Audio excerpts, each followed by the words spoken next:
5 de la tarde, 37 minutos en toda la República Argentina, y lo habíamos anunciado en el comienzo del programa que nos íbamos a meter en la segunda hora con la cuestión de la educación. A ver, por un lado, el anuncio del gobierno porteño, no es la primera vez que pasa, que se anticipa a las decisiones que se toman en el seno de la política, concretamente en el Consejo Federal de Educación, en el acuerdo con los ministros del área de todo el país y también con la concordancia con el gobierno nacional, para mostrar fundamentalmente en el terreno mediático que ellos tienen una vocación aperturista. Lo mismo pasó con el regreso a las clases presenciales, que en realidad es de características optativas y con resultados dispares.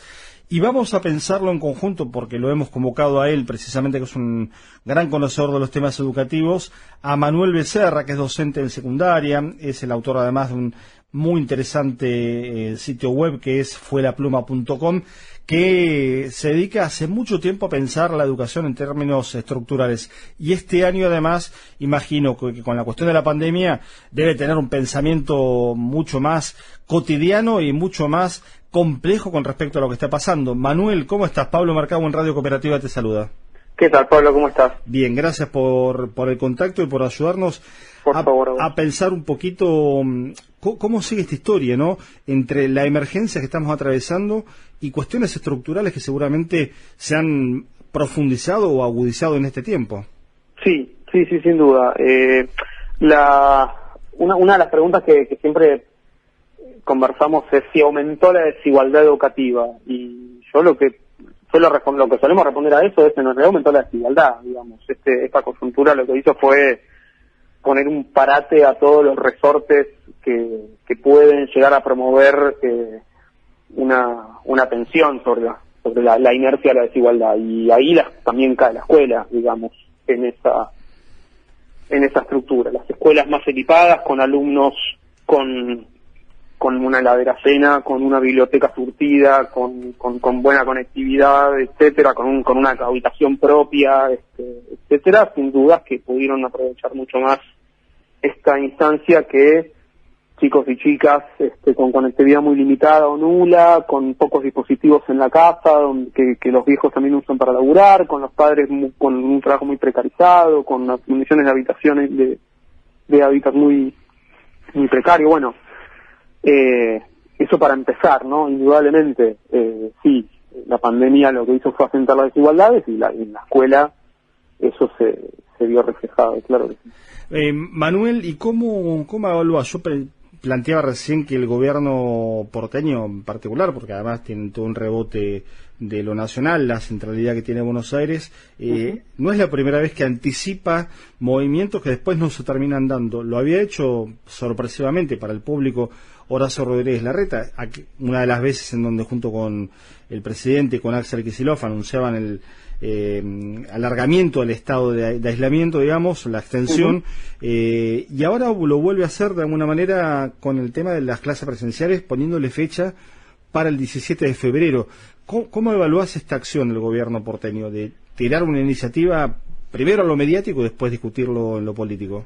No, lo evalúo como eso, lo que vos decís, es una estrategia de marketing. O sea, hay que partir de la base de que Soledad Acuña y Horacio Rodríguez Larreta, en todo caso como jefe de gobierno, cuando hablan de educación en los medios están mintiendo.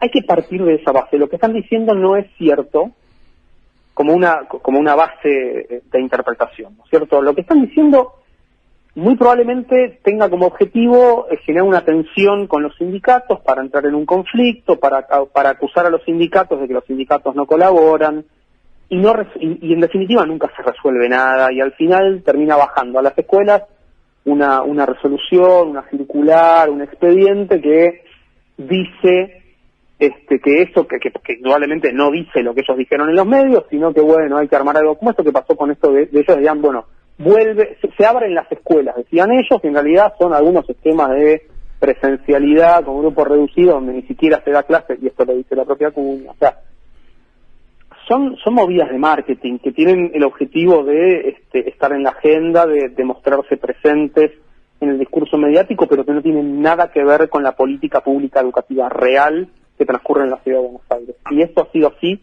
siempre con el gobierno del PRO. Lamentablemente uno no quiere partidizar la discusión, pero lamentablemente el gobierno del PRO siempre se ha manejado. Ahora, una cuestión, Manuel, es hacer ese tipo de anuncios o de políticas o de prácticas, por ejemplo, con el espacio público, digamos, un aspecto de la gestión gubernamental del 2007 en esta parte, en donde primero Mauricio Macri y luego Horacio Rodríguez Larreta hicieron mucho hincapié, digo, lo bello de la ciudad, las veredas, las bicisendas, la peatonalización de las avenidas. Ahora, otra cuestión muy distinta es esa misma lógica para la educación, ¿no? Sí, totalmente. Yo cuando hice Soledad Acuña, en las primeras intervenciones mediáticas, dijo en distintos medios que el protocolo era igual al de los bares. Claro. No lo dijo una vez, lo dijo varias veces en los medios. Entonces yo ahí sospeché que había una operación que lo que buscaba era asociar el placer, digamos, de ir a tomarse un café, una cerveza al sol, después de tanto tiempo de cuarentena y tanto sacrificio, que buscaba asociar esa idea de placer de tomarte un café al sol con ir a la escuela. Porque no me cerraba que lo dijera varias veces. Si lo hizo una vez, bueno, puede haber sido un error, pero lo repitió después. Entonces capaz que el objetivo era ese, como verás, es un objetivo absolutamente comunicacional, no tiene nada que ver con lo educativo. Claro.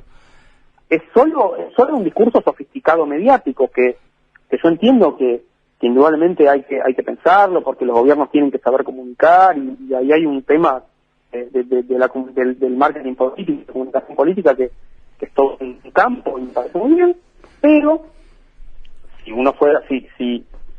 un gobernante del sistema educativo como Soledad Acuña fuera honesta, eso que ella articulara en los medios debería condecirse con lo que ella efectivamente hace en la realidad. Y la otra historia, Manuel, es cómo desarmar el sentido común de la vuelta a clase, porque si a vos te presentan como espectador o ciudadano, digamos, depende de la esfera en la que quieras situarte, que vuelven las clases, vos no podés menos que estar a favor, digamos, ¿cómo no vas a estar a favor que las clases vuelvan? Pero las clases no se cortaron nunca, en todo caso, no se cortaron para unos, para otros sí se cortaron, que esta es la otra historia que hay que contar también, ¿no? Claro, indudablemente, digamos, todo lo que ha pasado este año ha generado una distorsión absoluta de los procesos educativos. Eso no cabe duda. O sea, yo también un poco entiendo la necesidad de reafirmar el trabajo tremendo que hicimos durante estos meses, pero a pesar de ese trabajo tremendo que venimos haciendo y de contestar WhatsApp a cualquier hora y de armar los trabajos prácticos en 5 formatos distintos porque son 5 situaciones diferentes de conectividad que tienen los pibes, bueno, claro. Más allá de eso, de la carga adicional de trabajo que hemos venido sosteniendo todo este tiempo y el esfuerzo innovador tremendo que hemos hecho, es cierto que a pesar de todo eso hubo una distorsión tremenda en los procesos educativos porque efectivamente no hay aula, no hay escuela presencial y ahí transcurre lo más interesante del proceso educativo, la escuela presencial, y eso estuvo suspendido o reducido al mínimo. Entonces, en esa falta de vinculación, yo entiendo la frustración a la que se suma, por supuesto, que cada familia también tiene la frustración propia de los adultos que también están en cuarentena, o más o menos a esta altura en la Ciudad de Buenos Aires, pero, digo, se entiende eso, y yo creo que nadie está conforme con todo lo que pasó y nadie tiene ganas de seguir en esta dinámica. Muy poca gente tiene ganas de esta dinámica porque los docentes somos animales de escuela, no somos animales de Zoom.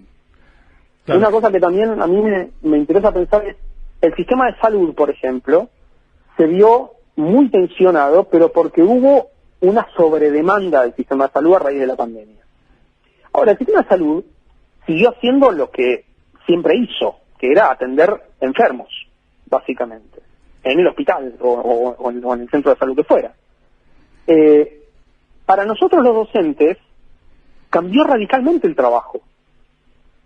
Entonces, eso indudablemente que genera un sobrellevar una situación nueva e inédita, con nulo acompañamiento de los gobiernos aparte, porque todo lo bueno que pasó en el sistema educativo en Argentina pasó gracias a buenas organizaciones de las escuelas y de los docentes. Claro. Hubo un nulo acompañamiento de los ministerios, tanto a nivel jurisdiccional, hablo específicamente de la Ciudad de Buenos Aires, pero habría que ver las otras jurisdicciones, como a nivel nacional.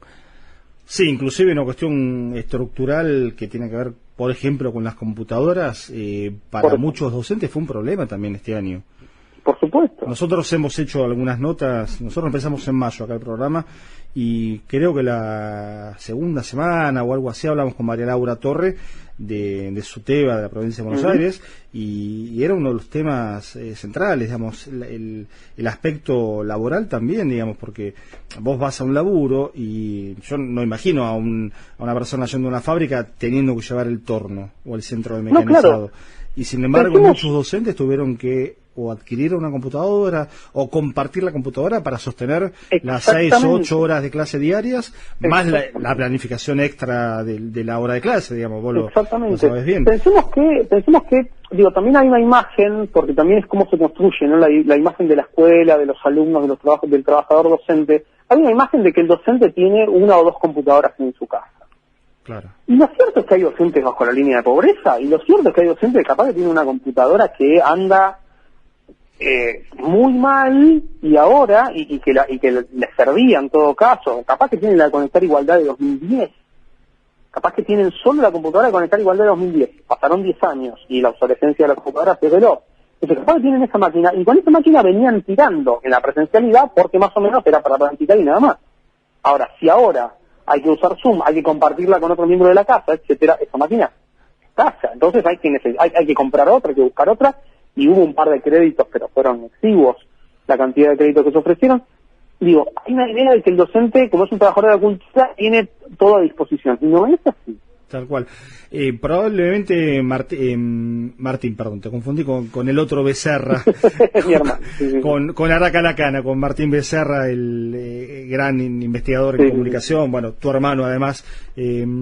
Manuel, probablemente sea prematuro hacer un balance, porque estamos terminando el año, y se va a escribir mucho de este año en el sector, en la educación, en la academia, pero ¿imaginabas cuando allá por marzo, abril comenzamos este proceso, que nadie sabía exactamente cuándo se iba a terminar, que llegábamos a fin de año en esas condiciones? Y en todo caso, todavía sin haber terminado, insisto, con la aclaración, ¿qué evaluación tenés vos en la intimidad, en la sensación, digamos, del laburo de los docentes, de la respuesta de los alumnos también, digamos, a esta nueva normalidad, como tantas veces se dice? Bueno, como decís, es muy difícil hacer un balance, ¿no? Y hay como muchos balances para hacer. Hay balances que van a dar sin duda una cosa poco menos que trágica, que es la desconexión y los chicos y chicas que están en sus casas donde se vulneran sus propios derechos, y la escuela que funcionaba como el único lugar donde podían ir a canalizar una vulneración de derechos en su casa. Estoy hablando de abusos, etcétera. Entonces ese es un balance. Y hay otro tipo de balances que se pueden hacer preliminarmente, que es, como te decía hace un rato, los docentes hemos innovado muchísimo durante estos meses. Hemos sacado conejos, elefantes y planetas de la galera para resolver estas situaciones en un nivel de intensidad que no existía antes, digamos, porque efectivamente con las herramientas que usábamos más o menos lográbamos resolver los desafíos pedagógicos y didácticos que se nos presentaban. Pero este año hubo que pensar muchísimo de nuevo y hacer uso de otras herramientas y generar otro tipo de recursos, etcétera, etcétera. Y eso va a quedar, digamos, como un gran aprendizaje, como un gran capital de innovación didáctica y pedagógica que estaría buenísimo que podamos aprovechar en el futuro. Y yo creo que lo vamos a aprovechar, pero estaría bueno también que los ministerios de educación tomen eso como ese capital que es, y convoquen a los docentes a refinar eso y a ver cómo se puede escalar y a ver qué pasó en cada lugar y cómo eso se puede trasladar a otros lugares para generar mejoras. Y por otro lado, que del principio de tu pregunta, yo indudablemente no imaginaba que íbamos a llegar así de ninguna manera. Había un escenario medio que, bueno, capaz que en agosto, septiembre ya la cosa afloja. Y bueno, no aflojó, y acá estamos, y acá estamos viendo qué pasa el año que viene. Pero bueno, me parece que también, yo no es que quiera restar responsabilidad a todo el colectivo al que pertenezco, los docentes, pero me parece que todos hemos hecho lo mejor que pudimos. Sin duda hay gente que aprovechó para no hacer, pero en términos generales todos mis compañeros y compañeras, me incluyo, hemos hecho lo mejor que hemos podido, y tenemos en nuestra cabeza todo eso que podríamos mejorar la próxima. Claro. De lo que hicimos. Y eso ojalá que se pueda aprovechar. Sí, queda claro que, ya para finalizar y agradecerte este rato de charla, queda claro que el rol del docente en términos de trabajador, trabajadora, y también como ese factor de contención, digamos, pese a la distancia, pese a la virtualidad, no se ha perdido, que sigue siendo una referencia ineludible a la hora de la construcción del pensamiento colectivo, la ciudadanía, y ahí aparece lo extraño de por qué no tienen otro lugar en la discusión pública, digamos, porque creo que cuando en la previa combinamos la nota, yo te planteaba, bueno, lo que vos habías publicado en el Twitter acerca del rol de los sindicatos, que muchas veces no se los convoca o simplemente se los ubica en el lugar de reclamos salariales, y en realidad tienen todo un laburo. No solamente por eso, que por otra parte es un derecho que tienen como cualquier trabajador, sino de pensar la educación y pensar su propio trabajo todo el tiempo, no solamente en épocas de pandemia, que por suerte no las tenemos. Totalmente, y esto de que, bueno, obviamente siempre se ve a los referentes sindicales en una discusión que tiene que ver con algo paritario, con opiniones de trabajo, pero muchos de los que discutimos pedagogía, estamos sindicalizados y también damos estas discusiones al interior del sindicato y vemos cómo podemos traccionar esto al interior del sindicato y por supuesto hay discusiones en ese sentido. Pero además, yo lo que ponía en Twitter era, te guste o no, los sindicatos están ahí y son parte del sistema. Entonces no podés obviarlos, y me parece que lo que viene pasando desde hace mucho tiempo, con un paréntesis de decepción, capaz que en la gestión de Filmus y Sileoni a nivel nacional, fue que en realidad los sindicatos eran tomados como un adversario para rascar punto de paritaria y punto. Claro. Y nunca como un actor que es el que efectivamente es uno de los principales que hay que convocar para armar un plan de salida en esta coyuntura. Tal cual. Manuel, te mandamos un saludo grande, ha sido muy amable como siempre. Síganlo en fuelapluma.com, búsquenlo en redes como Che Méndele, con esdrújula, como él bien aclara en su perfil de Twitter, y para nosotros es siempre un gran gusto poder charlar con vos. Bueno, igualmente, Pablo, muchísimas gracias. Manuel Becerra, especialista en educación, profe de historia, magíster en historia en UNSAM, trabaja en secundaria, es docente desde hace mucho tiempo y piensa también sobre la educación, sobre el laburo y sobre todo esto que estamos atravesando en este momento tan complicado.